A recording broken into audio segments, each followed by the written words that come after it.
Ya Ustaz, bagaimana maksud daripada hadis ini?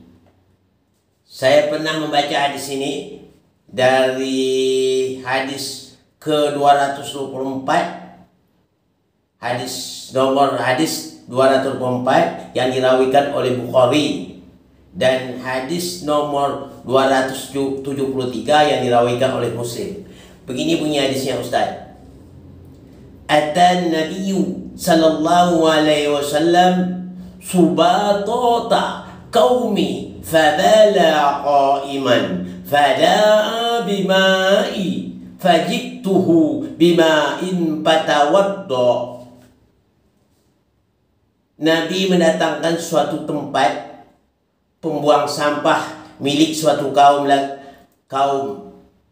Lalu beliau kencing sambil berdiri. Lalu beliau meminta diambilkan air. Akhirnya seseorang mengambil air tersebut. Ini yang saya tanya, bagaimana kedudukan hadis ini Ustaz? Saya sudah bertanya hampir dari 30 orang Ustaz. Hampir ke 30 orang Ustaz ini, ke 31 ini. Dia mengatakan tidak boleh kita memprotes. Katanya hadis ini hadis yang paling sahih. Hadis Bukhari katanya nomor 224 dan hadis Muslim nomor 273. Dan saya mau tanya Ustaz, bagaimana kedudukan hadis ini? Apakah benar atau apakah sahih atau tidak? Menurut keterangan dari Ustaz yang saya tanya itu dia mengatakan hadis ini sahih. Tolong jelaskan Ustaz, mana tahu Ustaz mampu untuk menjawab pertanyaan ini. Assalamualaikum warahmatullahi wabarakatuh. Waalaikumsalam warahmatullahi wabarakatuh. Ya, saya sampai kepada Pak Kamal ini mengenai masalah ini ya. Itu saya tidak akan bakal menului Allah dan Rasulnya. Saya bakal tidak menulukan Allah dan Rasulnya. Kalau pertanyaan dapat saya jawab, saya akan jawab. Kalau pertanyaan tidak dapat saya jawab, tidak, saya akan jawab.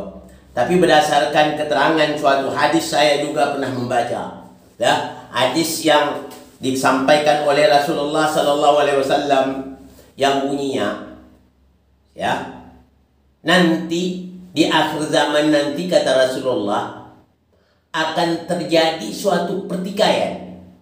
Yang di pertikaian itu tentang hadisku kata Rasulullah.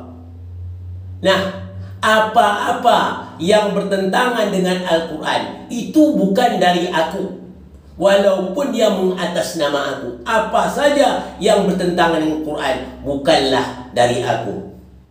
Sebagaimana juga yang diriwayatkan oleh dari Ayyub bin Rashid, dari Abu Abdullah Ja'far bin Muhammad As-Sadiq alaihissalam, beliau berkata dengan hadis yang dibacanya, hadis dari Rasulullah sallallahu alaihi wasallam, "Ma lam yufa min al-hadis al-Quran fahuwa zaqraq."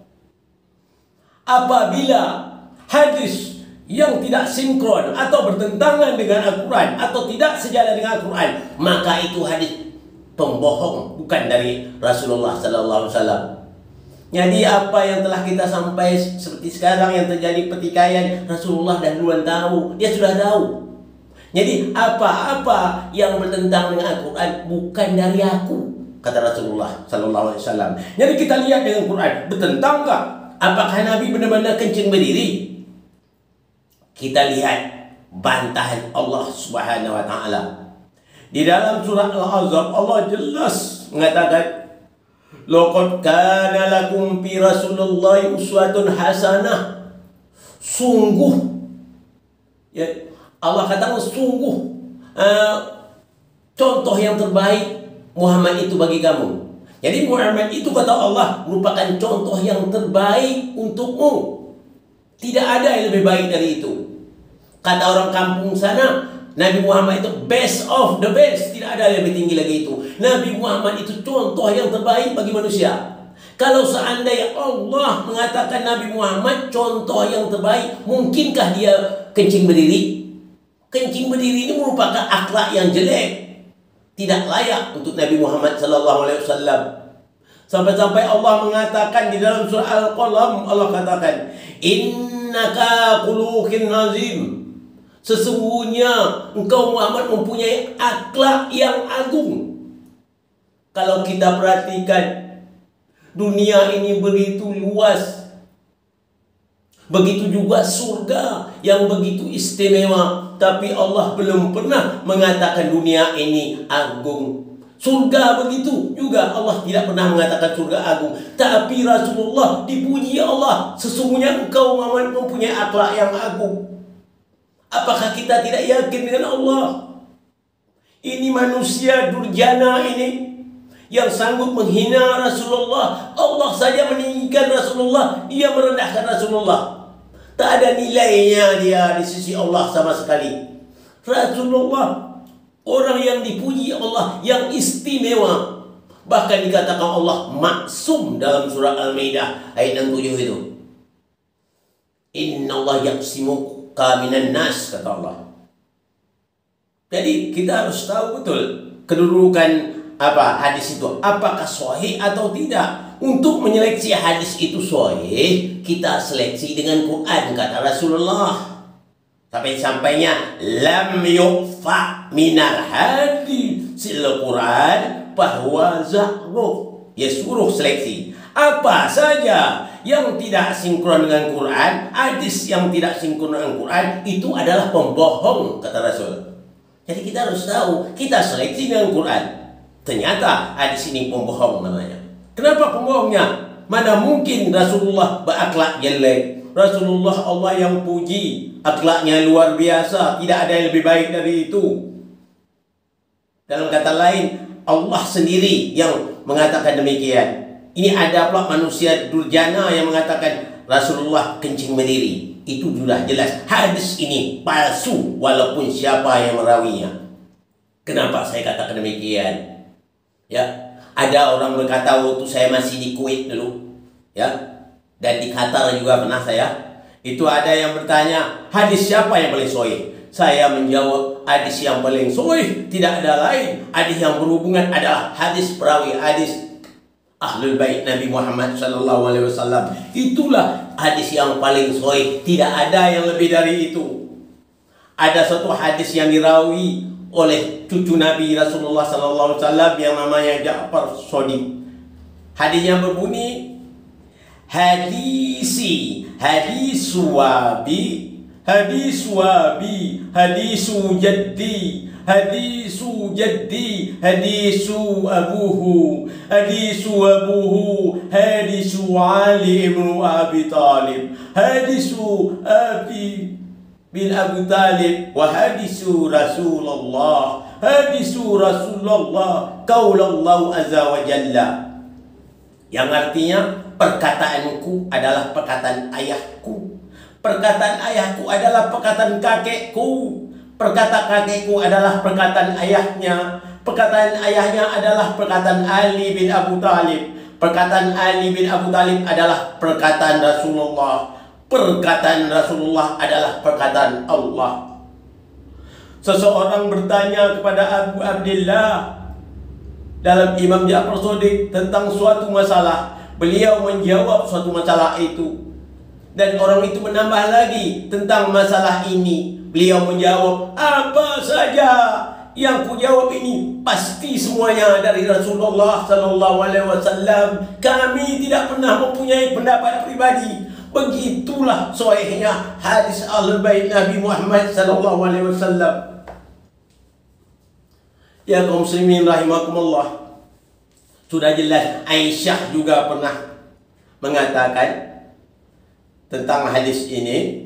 Apa kata Aisyah? Man haddasakum anna an-nabiy sallallahu alaihi wasallam kana yaqulu qa'iman fala tusadduquhu ma kana yaqulu illa qa'ida.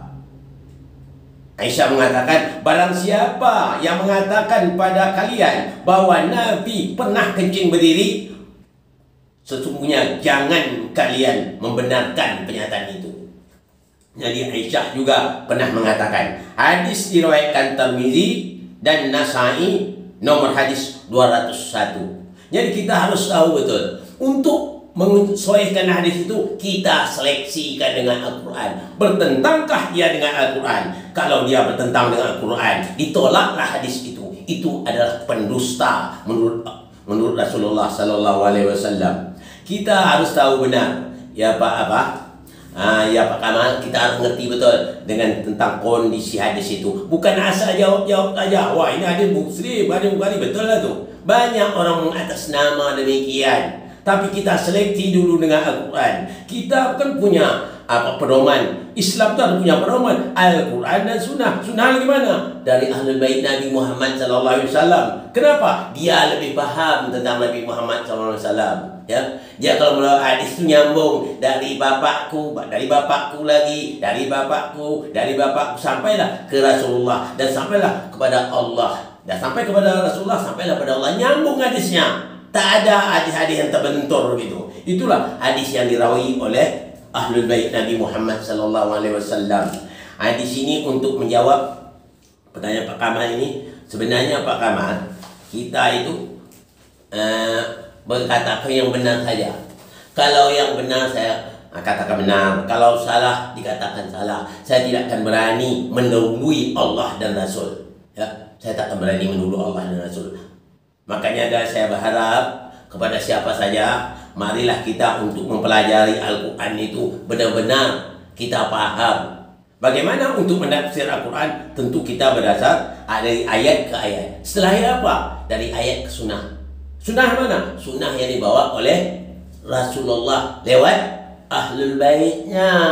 Jangan kita melihat sunnah asal-asal. Kalau kita lewat sunnah asal-asal, tidak nyambung nantinya. Ya.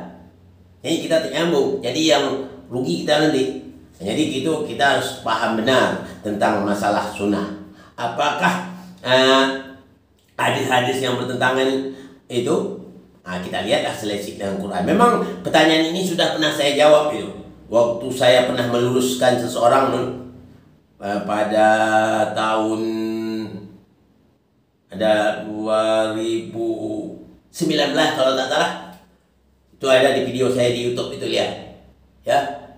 Tetapi sudah ada saya luruskan orang itu tentang kencing berdiri itu. Tapi ini pertanyaan itu juga saya tidak akan mengecewakan pertanyaan Pak Kamal ini supaya Pak Kamal ngerti juga. Tapi Pak Kamal ini saya salut juga, mau sampai-sampai bersusah payah mencatat hadis, bahkan menulis hadis di sini. Langsung ditulisnya di sini, langsung minta jawab dengan saya. Itu sudah sangat baik Pak Kamal. Berarti Pak Kamal ada perjuangan juga rupanya, ingin tahu. Ya, kita hidup ini harus ingin tahu. Yang tidak boleh, tidak mau tahu. Jadi kita begitu demikian jadi manusia ini. Kalau kita tak tahu, kita bertanya, kita belajar. Ya. Yang paling tak bagusnya yang tidak mau tahu. Itu yang paling bahayanya. Kalau orang tak tahu, bagus bertanya, mencari ilmu. Itu bagus. Tapi yang paling tak bagus yang tidak mau tahu. Itu yang paling tak bagus. Jadi masalah hadis ini Pak Kamal sudah jelas, hadis itu bertentang dengan Al-Quran. Tidak benar. Tidak ada sekalipun kata Aisyah Nabi itu kencing berdiri. Ini seolah-olah dijelekkan betul Nabi ini. Ya, pergi pula ke tempat buang sampah, langsung ke buang sampah, di sana dia kencing pula berdiri lagi. Ini adalah penghina besar terhadap Nabi Muhammad SAW. Ada pula diiakan oleh orang-orang Muslim. Kemudian banyak lagi hadis-hadis perlu kita seleksi. Kita jangan merasa ragu. Kita seleksi hadis itu, jangan kita ragu tentang menyelisih hadis. Kita cocok dengan Quran.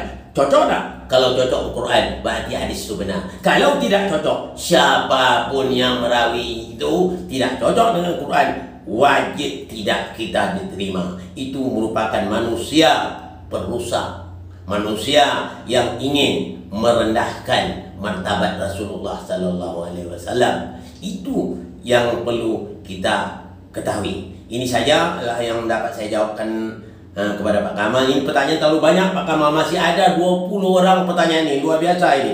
Ini ada ditanyakan siapa ini ada pula lagi nih dari Kuwait. Ada juga bertanya masalah mutaharun. Masalah mutaharun minta ditanya lah, siapa itu mutaharun itu. Itu jauh pertanyaan ini ya. Kalau jauh nanti saya akan jawab insya Allah. Kalau ada kesempatan masih diberikan kesempatan Allah hidup, saya akan tanya. Saya akan seprinsip dengan apa kata Imam Ali, "Salluni qabla an tafkiduni." Tanyalah aku sebelum Anda kehilangan aku. Ini yang kita harapkan semua. Mudah-mudahan apa yang saya sampaikan ini bermanfaat. Mohon maaf dari segala kekurangan. Wabillahi taufiq wal hidayah. Assalamualaikum warahmatullahi wabarakatuh.